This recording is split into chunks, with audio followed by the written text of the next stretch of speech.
قرآن میں فرمایا تم مجھے ویسا پاؤ گے جیسا مجھ سے گمان کرو گے۔ یہ ہم سب پڑھتے ہیں لیکن سمجھتے نہیں۔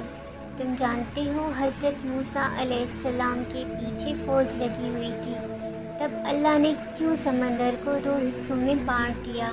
تم جانتے ہو کہ حضرت ابراہیم کو آگ میں جانے کا حکم دیا گیا تو کیوں اس نے آگ کو ٹھنڈا کر دیا؟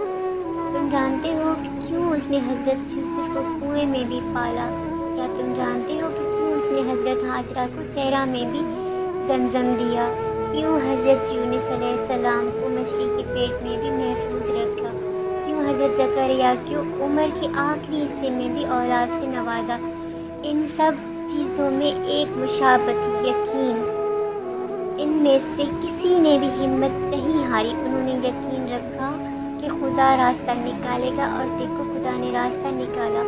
وہ سب اس پر یقین رکھ کر آگے بڑھتے رہے، اور دیکھو اس رب نے بھی انہیں مایوس نہیں کیا۔ اور توکل تو یہ ہے کہ راستہ نہ ہو اور تم کہو اللہ راستہ دینے والا ہے، اور جب اچھا گمان رکھو گے تو یقیناً سب اچھا ہی پاؤ گے۔ دیکھنا پھر وہ کیسے راہیں بدلتا ہے، کیسی راہیں نکالتا ہے۔ ایسی راہیں نکلیں گی جہاں تمہارا وہم و گمان بھی نہیں جا سکے گا۔ تو کبھی اپنے رب کی رحمت سے مایوس نہ ہو اور اللہ سے اٹل یقین کے ساتھ مانگتے رہیں، اور انشاءاللہ ایک دن ہماری سب دعائیں ضرور قبول ہوں گی، اور اللہ تعالیٰ ایسے راستے نکالے گا جہاں سے ہمارا سوچ اور گمان بھی نہیں ہوگا انشاءاللہ۔ تو آئیے مل کر دعا کرتے ہیں کہ اللہ تعالیٰ ہمارے یقین کی حفاظت کرے اور ہماری دعاؤں پہ کن فرما دے۔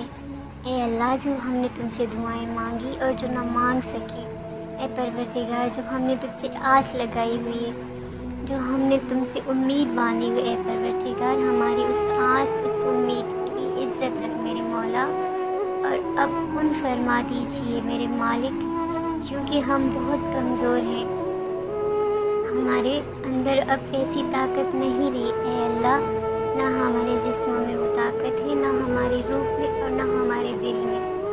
اے اللہ ہم بہت کمزور ہیں، ہمارے ساتھ نرمی کا معاملہ فرما دے میرے مولا، اور ہماری دعاؤں پہ کن فرما دیجیے میرے مولا۔